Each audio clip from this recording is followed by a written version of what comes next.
Excellence, Monsieur le Président de la Transition, chef de l'État, chef suprême des armées, président de la Confédération AES, Monsieur le Premier ministre, ministre de l'administration territoriale, chef du gouvernement, Monsieur le Président du Conseil national de transition, Messieurs les présidents des institutions de la République, Monsieur le ministre de la Défense et des anciens combattants, Mesdames et Messieurs les membres du gouvernement, Mesdames et Messieurs les ambassadeurs et représentants des organisations internationales accréditées au Mali, Monsieur l'inspecteur général des armées et services, Messieurs les généraux, Messieurs les chefs d'état-major et directeurs des services, Messieurs les directeurs des écoles militaires, Messieurs les attachés de défense des pays amis accrédités au Mali, Monsieur le gouverneur de la région de Koulikoro, Monsieur le préfet du cercle de Koulikoro, Monsieur le président du conseil de cercle de Koulikoro, Monsieur le maire de la commune urbaine de Koulikoro, Monsieur le commandant du centre d'instruction Baka Sarassi de Koulikoro, Monsieur le commandant des écoles militaires, Messieurs les notables, chefs de quartier, chefs de confession religieuse et coutumière de Koulikoro, officiers, sous-officiers, militaires du rang, honorables invités, Mesdames et Messieurs, en vos grades, rangs et qualités, tout protocole observé. Bonjour. Excellence, Monsieur le Président de la Transition, chef de l'État, chef suprême des armées, président de la Confédération AES, permettez-moi à l'entame de mes propos de solliciter votre haute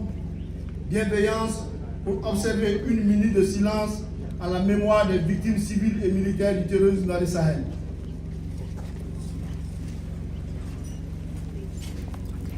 Âme repose en paix. Je souhaite prompt rétablissement aux blessés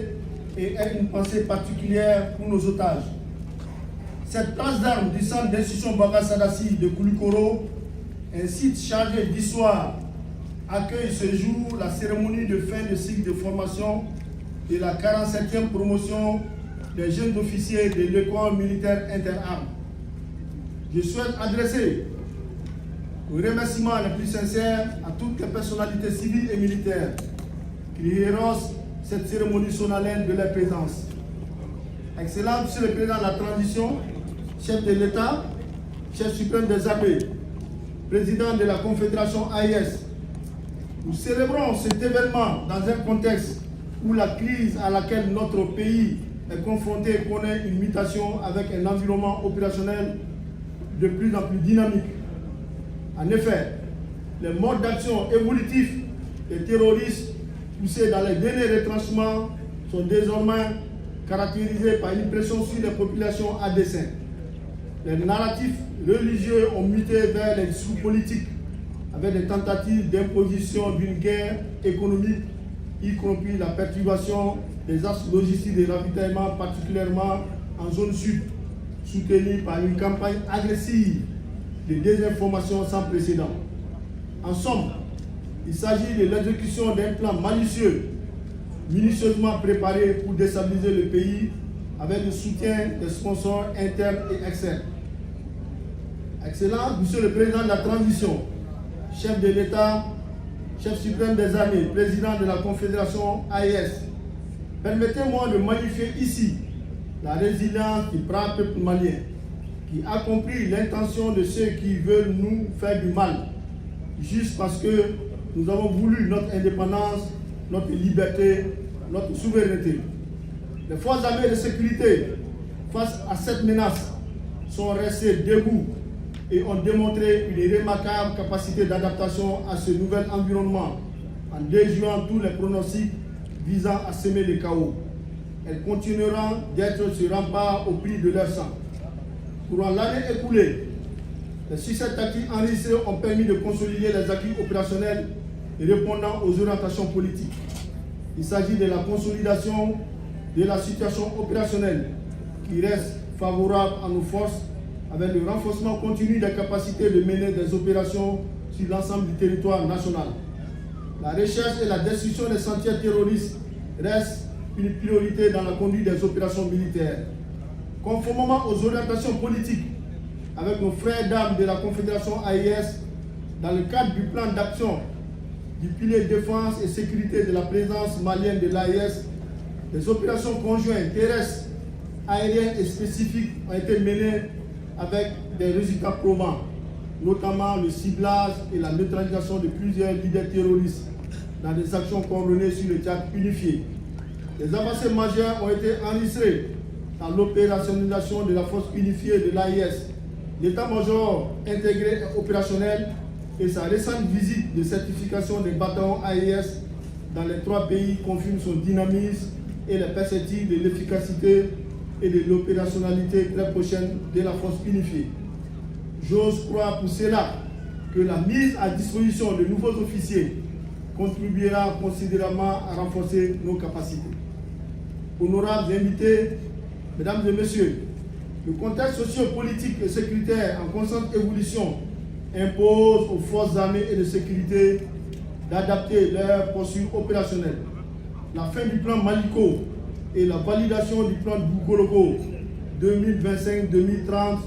ont pour objectif principal la poursuite du redéploiement progressif et coordonné des forces armées et de sécurité pour la défense du territoire national. Excellence, Monsieur le Président de la Transition, chef de l'État, chef suprême des armées, président de la Confédération AIS, sous votre leadership, les forces armées et de sécurité sont en pleine et constante professionnalisation. Les bataillons d'intervention rapide BIR, nouvellement créés et adaptés à l'environnement asymétrique, insuffleront une nouvelle dynamique à la conduite des opérations. Avec ces nouvelles unités, les terroristes laisseront se cacher, ils seront recherchés et débusqués dans les forêts. Ces bataillons rentrent dans le cadre des réformes et de la restitution des forces armées et de sécurité dont le cœur reste la bonne gestion des ressources humaines et des moyens logistiques,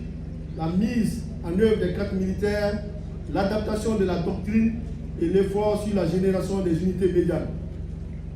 L'amélioration de la qualité des ressources humaines avec l'homme au centre est une part importante de cette professionnalisation des forces. La formation est un élément crucial dans cet effort, ce qui confère à cette cérémonie une importance qui dépasse sa simple valeur symbolique.